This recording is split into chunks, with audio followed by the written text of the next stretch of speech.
एक समय की बात है। गंगापुर नामक एक गांव में गजोधर नाम का एक व्यक्ति अपनी पत्नी मीना और 2 बच्चों के साथ में रहता था। अजी सुनते हो, आप तो देख ही रहे हैं कि गर्मी कितनी ज्यादा बढ़ती जा रही है और हमारे इस छोटे से घर में तो गर्मी इतनी ज्यादा लगती है कि मेरा तो यहाँ सांस लेना भी मुश्किल हो गया है। अरे हाँ भाग्यवान, बात तो तुम सही कह रही हो, लेकिन इस गर्मी से बचने के लिए हम कर भी क्या सकते हैं। और वैसे भी यह गर्मी तो अब कुछ ही दिनों की मेहमान है। जैसे ही बारिश का मौसम आएगा, यह गर्मी अपने आप गायब हो जाएगी। क्या आप बारिश के भरोसे बैठे हुए हैं?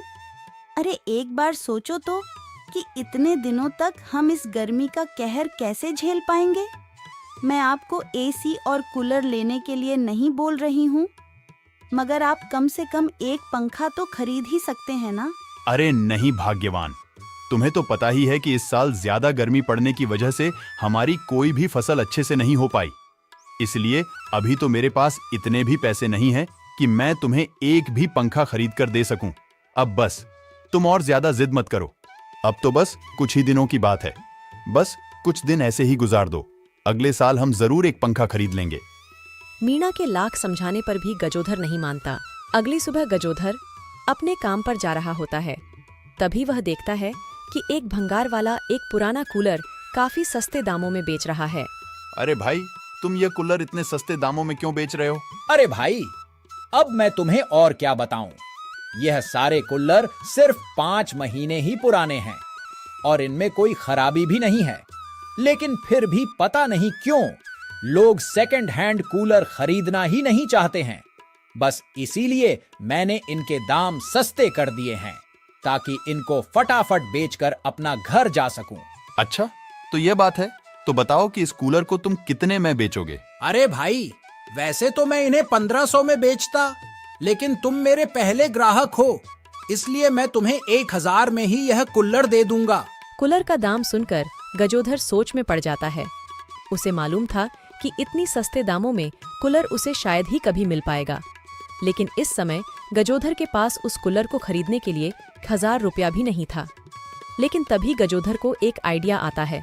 इसके बाद गजोधर उस भंगार वाले को वहीं रुकने बोलकर सीधे गांव की सेठ के पास चला जाता है।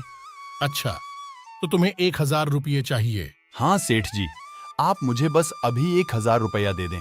मैं आपसे वादा करता हूँ कि 1 महीने के अंदर मैं आपका सारा पैसा चुका दूंगा।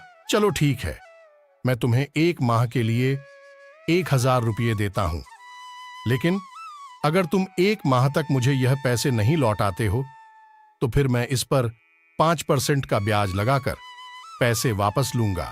गजोधर सेठ की बात मान जाता है और उससे 1000 रुपये लेकर सीधे भंगार वाले के पास चला जाता है। इसके बाद गजोधर वह कूलर खरीद के सीधे अपने घर पर ले आता है। कूलर देखकर उसकी पत्नी और बच्चे बहुत ही ज्यादा खुश हो जाते हैं। अजी, मैं तो आपको बस पंखा लाने बोल रही थी, मगर आप तो कूलर ही ले आए। अरे भाग्यवान, मैं तो बस अपने काम पर जा रहा था, लेकिन तभी मैंने देखा कि एक भंगार वाला काफी सस्ते दामों में यह कूलर बेच रहा था, तो मैंने भी सोचा कि क्यों ना इस मौके का फायदा उठा लिया जाए। इस तरह से गजोधर मालती को सारी बातें बता देता है। धीरे धीरे गजोधर के कूलर लेने की खबर पूरे गांव में फैल जाती है। एक दिन नेहा अपने पति मोहन से कहती है, अजी, आज हमारे घर पर मेहमान आने वाले हैं, अब उन्हें हम इस गर्मी में थोड़े ही रख सकते हैं। मैं तो कहती हूँ कि आप एक बार गजोधर से बात करके देखिए ना, कहीं वह अपना कूलर किराए पर देने के लिए मान जाए। नेहा की बात मानकर मोहन ऐसा ही करता है। गजोधर भी मोहन की बात मान जाता है। इसके बाद तो गजोधर के घर पर किराए पर कूलर लेने वाले की भीड़ लग जाती है। सो दोस्तों, अगर आपको हमारे द्वारा बनाई गई यह कहानी जरा भी अच्छी लगी हो तो इस वीडियो को लाइक कर दें और हमारे चैनल को सब्सक्राइब कर दें, क्योंकि आगे इससे भी बेहतरीन कहानी आने वाली है।